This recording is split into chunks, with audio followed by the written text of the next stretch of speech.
Okay, good afternoon, everyone. Thank you for your interest in our topic. Today, we are going to talk about a new method for discovering Bluetooth vulnerability by breaking and reconstructing state machines.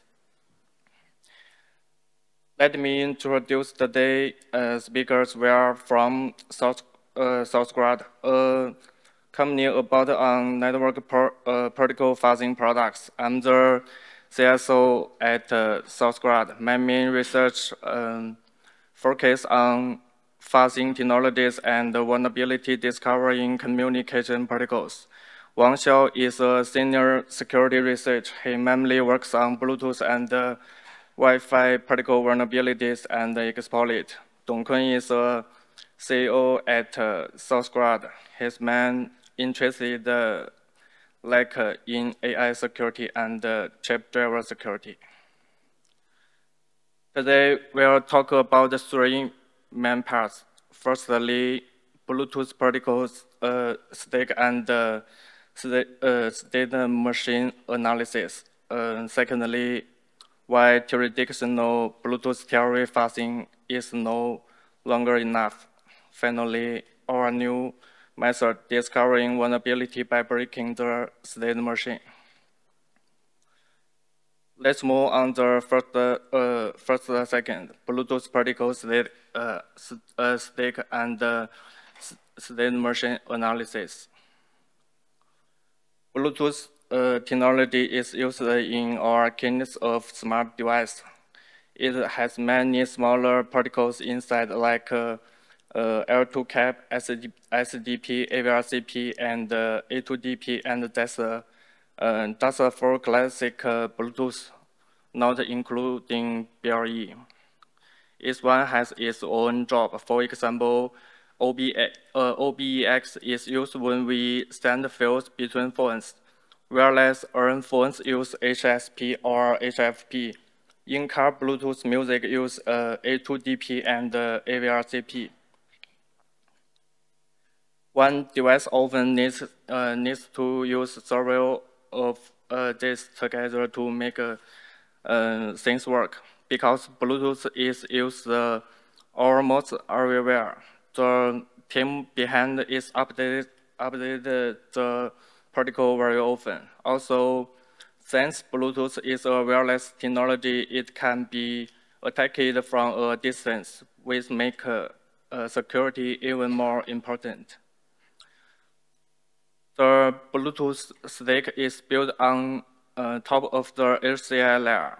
L2 cap use something called PSM to set up logical channels like SDP, RFCON, BNEP, HID control, HID interput, AVCTP, AVDTP, and ATT. After that, RFCON runs on top of the L2 cap channel to create visual serial port connections. This support has layers like HSP, HFP, SDP, and OBX. Then OBX is used by application level profiles like OPP, PBAP, and MAP. BNEP, on the other hand, is used to carry network layer packets, mostly for profiles like NAP and PAN. So in short, almost our Bluetooth application profiles are built on top of L2 cap and RFCON. Some can even use both at the same time.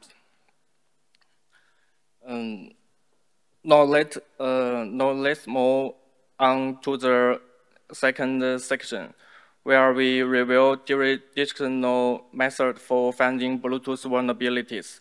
The most common method is called TLV-based fuzzing, which means fuzzing based on the type length while format used is many Bluetooth protocols. This method used to find quite a few bugs in the past. It works by mutation the TLV fails in different Bluetooth protocol messages. For example, repeating or nesting tasks, increasing the length of strings, setting the value to its maximum or minimum. However, this method is becoming less useful on modern systems. Many modern systems and driver makers already do careful checks and have ways to block this kind of fuzzing. At least we found a new Bluetooth standard update early, where a new message format is introduced or a reserved field randomly becomes active. It's very hard to find meaningful bugs with theory fuzzing alone. In short, traditional theory fuzzing is no longer enough when it comes to discovering series or new vulnerabilities.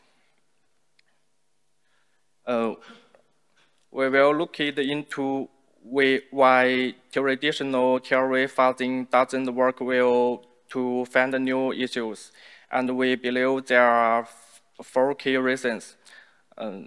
Firstly, too many random ULIS packets. Random fuzzing often creates invalid or useless data. This not only wastes time, but also makes it hard to trigger real problems. Secondly, the driver checks packet data format. Most modern Bluetooth drivers will data incoming data and drop malformed packets. So even if we send fuzzy packets, many of them are blocked before they reach any vulnerability logic. Thirdly, the test case lack about. The test cases are not forecast. They don't at certain parts of the protocol of each case. So it's harder to find real bugs. Finally, poor understanding of protocol interactions without a deep understanding or how protocols work together. The father's state machine often has low coverage. Many important paths are never tested. Let's look at a few real-world examples, starting from the Bluebone vulnerability in 2017. Bluetooth security began to draw a series forecasts. Then came Bluetooth bleeding tools in 2020 and BlueDuck in 2023. By looking at the POCs and how these bugs work, we can see a clear pattern. In the beginning, many bugs really showed up in the theory format. That made sense because it matched how people often find early bugs. As time passed, and vendors go better at catching simple bugs, the real issue standard showing up in how states change and how data is broken into pieces.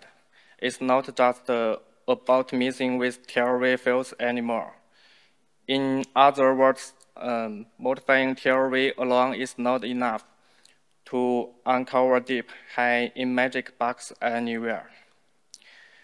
And so in order to discover more vulnerabilities, we explored a new method by breaking and rebuilding the protocol message flow. We are able to uncover new attack paths that were hidden before. Now let's place our Dongkun, who will walk you through our method for finding vulnerabilities through state machine control. Thanks for the sharing for Lidong, and I will deep dive some of our mechanism to reform the Bluetooth protocols. Yeah. So my name is Oliver Dong, and next I will share how we intentionally disrupt the state machine in existing Bluetooth protocols to discover new types of vulnerabilities. So firstly, we need to understand an important concept. Which nodes in protocols interaction state are the most critical? This usually includes such as authentication steps, request and response exchanges, connection setup, and any parts of the protocol that involve handshake behaviors. Besides focusing on these keynotes, we also need to pay close attention to details that may affect the state transition, such as the protocol version in use, driver-specific behavior across different devices. For example, the Bluetooth stack in Linux and Android may handle the same protocol steps differently. Even different SoC chipsets may show slightly variation in state execution. This happens because Bluetooth protocol definition often very broad, and we discovered that a lot of different devices their driver are being customized by vendors, which result in variation in how state machine behave across different platforms.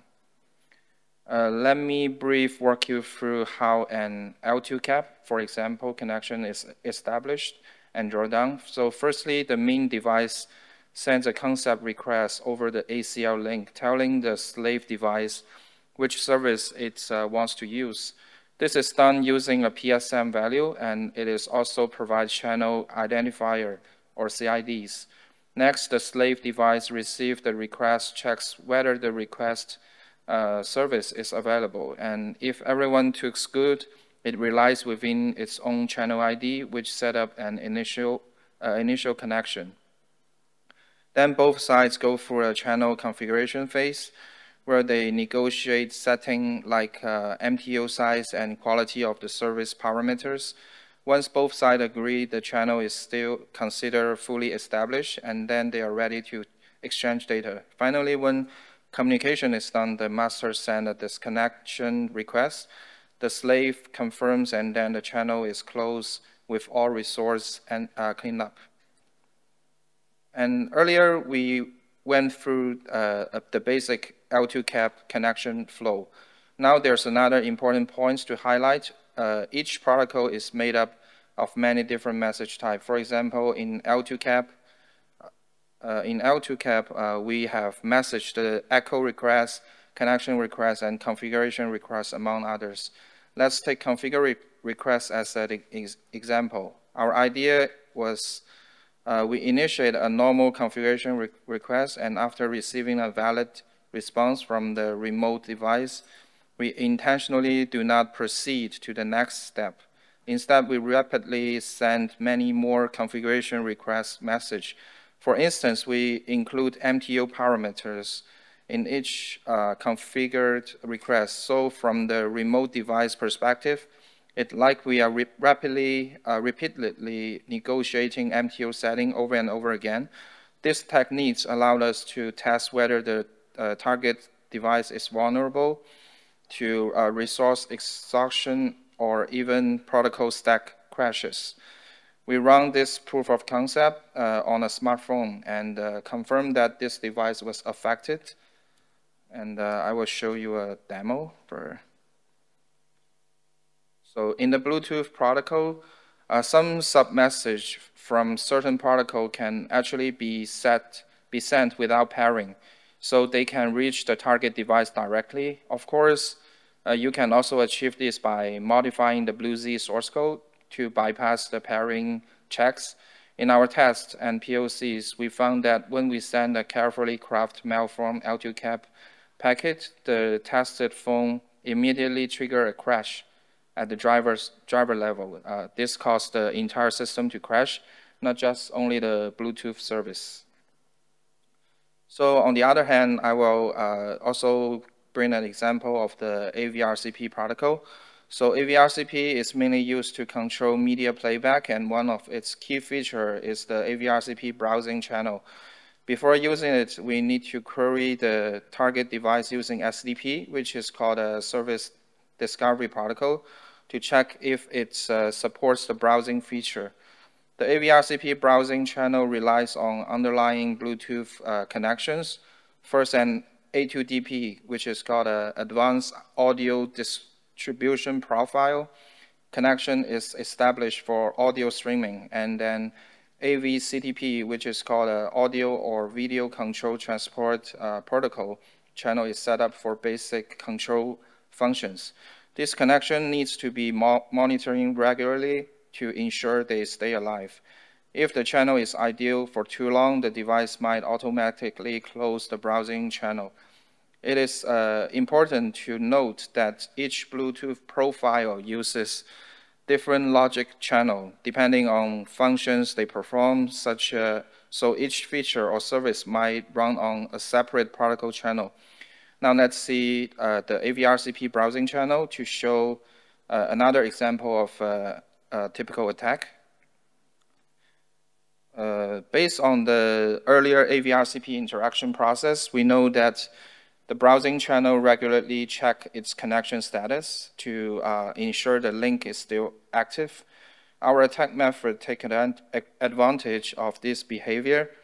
Before the channel times out and disconnects, we flood it with a large number of get play status message.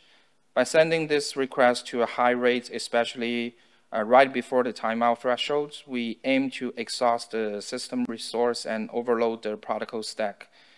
This kind of high-frequency traffic at the edge of the session expire can trigger unexpected behavior.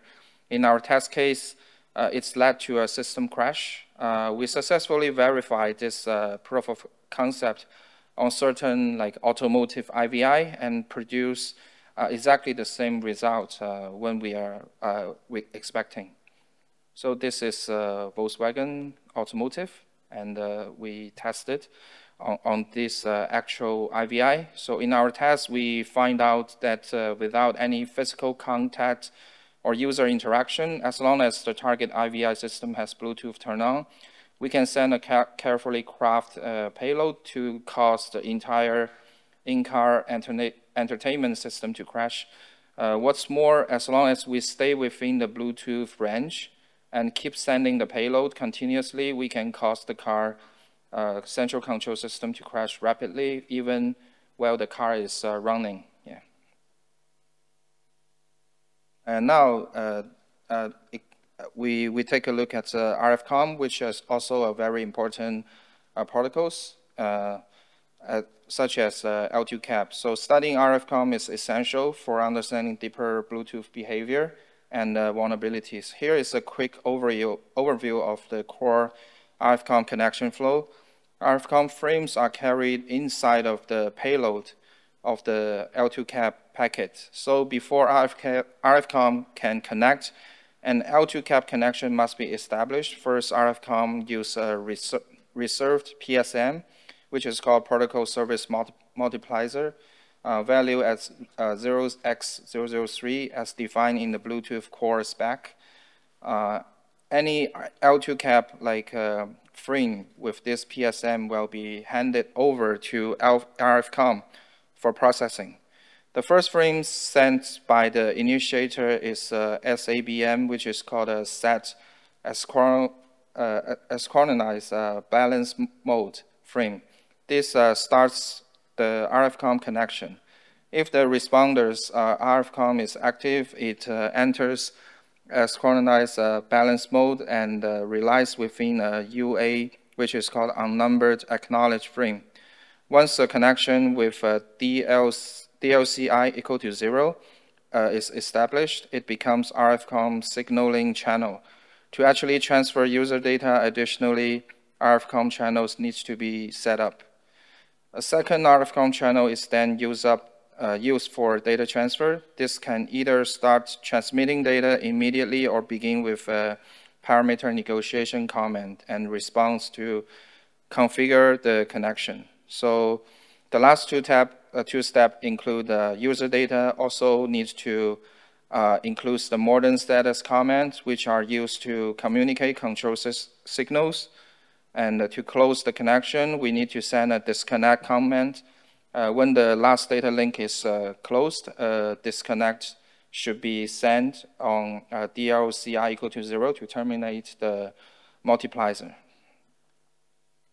So after entering the asynchronous balance mode, which happen once the connection is established and UA is received, we continuously to send the SABM frame rapidly. This forces the device to re-enter the link setup phase again and again, allowing us to test for the resource exhaustion, state desynchronized or unexpected behavior. In fact, at any point in the protocol state machine, we can try doing anything we believe might be meaningful. As long as we can implement this idea, it's worthy to test regardless of the outcome. Now let's show a demo for when we are testing the Tesla IVI.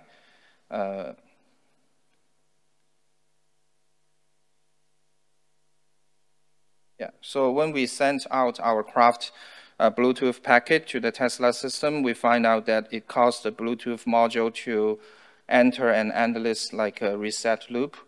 In other words, the device kept resetting its Bluetooth stack continuously, making it impossible to maintain any stable Bluetooth connection. The SDP protocol is one of the most common and widely used Bluetooth protocols. And the well-known example is the blue flag vulnerability, which occurred in the fragmentation handling of SDP message. One of the most dangerous aspects of SDP vulnerabilities is that this protocol does not require any pairing or user interaction.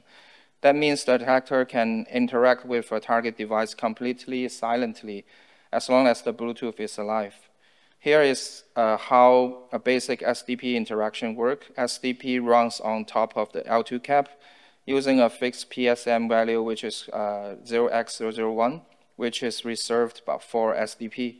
The initiator sends a connection request and responder accepted, creating the L2 cap channel. After the connection is established, the master sends one several type of SDP request packet. And the responder reads the relevant data from its SDP database, which includes service UUID, attribute ID, and values. It then returns to the result over the L2 cap channel. If nothing match is found, the responder returns an error. So even though the SDP protocol does not have a complete state machine to manipulate, we can still take advantage of one of its lesser known behavior chances, a brief delay before the protocol fully closed the connection after use. And here is what we did. After sending a normal SDP request, we rapidly attempt to reconnect and send new requests during the short window before the previous connection. This caused the target device to enter a timeout state when the protocol failed to respond properly. And this is a demo when we are testing the iOS. We test this proof of concept on iOS, and unexpectedly, we discovered that the repeated requests crashed the Bluetooth service on the iOS system. Even more important, the bug showed potential for exploitation, and once again, no pairing or user interaction was required.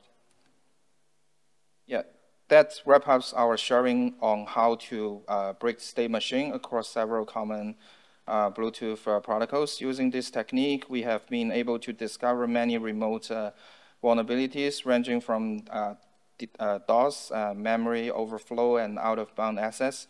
And now I will introduce my colleague, Wang Xiao, to introduce his topic.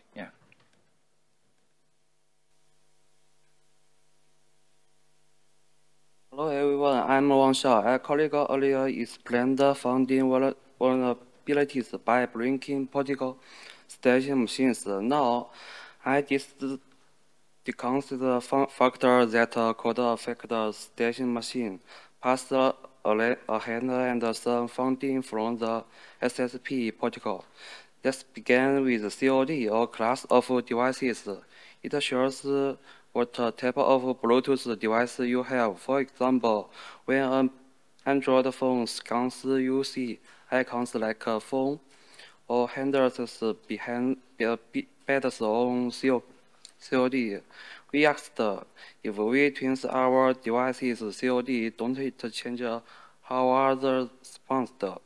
The test show on expansion on lower particle levels, but it did a level behavior at the apex and peripheral levels. For instance, some Bluetooth systems accept or reject connection by COD. For example, or expressions sentence profiles might block service if the COD don't match like a phone rejecting a non-phone device. In-car interment systems some rejecting connections used unless the COD was phone. Now, I'm sure a case study on the SSP particle, the SSP particle handles secures Bluetooth plugin.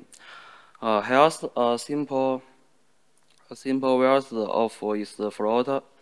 The local devices sends a create connections request via HCI. It waits for a connections complete reply. After connection, it sends a authority request. The realm devices reply, tagging an IO caplet request event. The local devices responds with an IO caplet reply and waits for a command complete.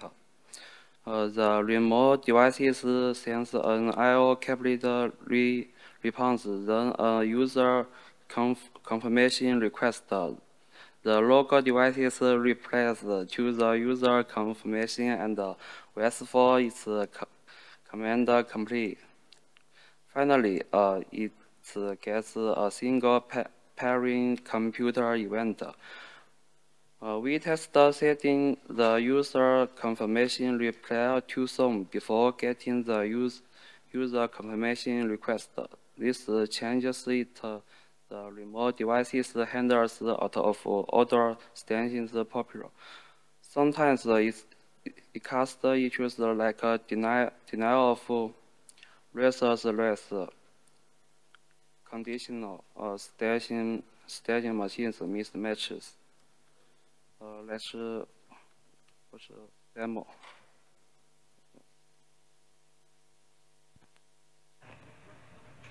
We can alter the popular previously mentioned station distribution on the SSP popular of the cars in car entertainment systems.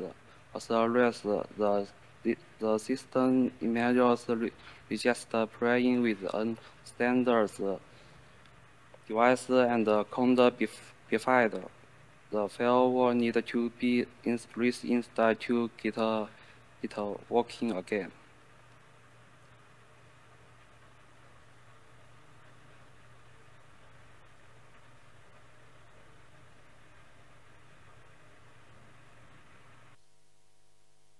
Finally, Howard Kim poised on station machines as a test. Station sprint and realists are valid for future particular vulnerabilities research. Then are covered delog flags beyond traditional funding. There are a lot of to channel out, like adjusting particle sleep or ending faking timing, which might show new rotor or surprise stance. Breaking the stand machines works better with TLV chance, boosting the attack and digging deeper into political ledgers. Thank you for listening. Do you have questions?